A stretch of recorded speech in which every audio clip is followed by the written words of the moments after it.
bir ateş düştü. Yanar ha yanar yanar, ümit gönlümün ekmeği.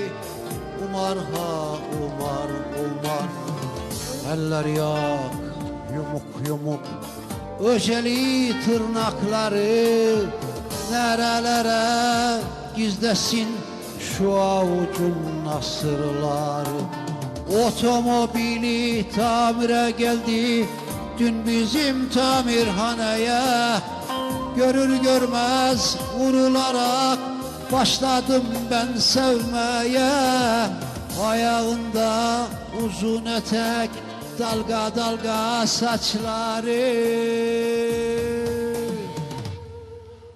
Ustam seslendi uzaktan, oğlum al takımları. Ustam seslendi uzaktan, oğlum al takımları. Bir romanda okumuştum buna benzer bir şeyi. Cildi parlak, kağıt kaplı, pahalı bir kitaptı. Ne olmuş, nasıl olmuşsa aşık olmuştu genç kız. Yine böyle bir durumda tamirci çırağına.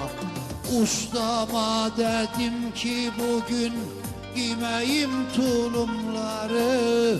Arkası kuşlu aynamda taradım saçlarımı. Gelecekti bugün geri arabayı almaya. O romandaki hayali belki gerçek yapmaya. O romandaki hayali belki gerçek yapmaya. Durdu zaman, durdu dünya, girdi içeri kapıdan.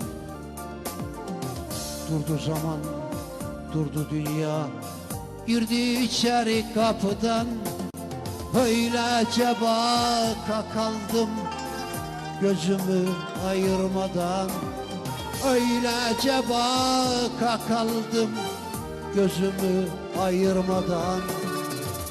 Arabanın kapısını açtım, açtım girsin içeri. Arabanın kapısını açtım girsin içeri. Kalktı hilal kaşları, sordu kim bu serseri. Kalktı hilal kaşları, sordu kim bu serseri. Çekti gitti arabayla, egzozuna boğuldum.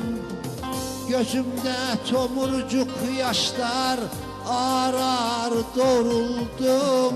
Ustam geldi sırtıma vurdu, unut dedi romanları.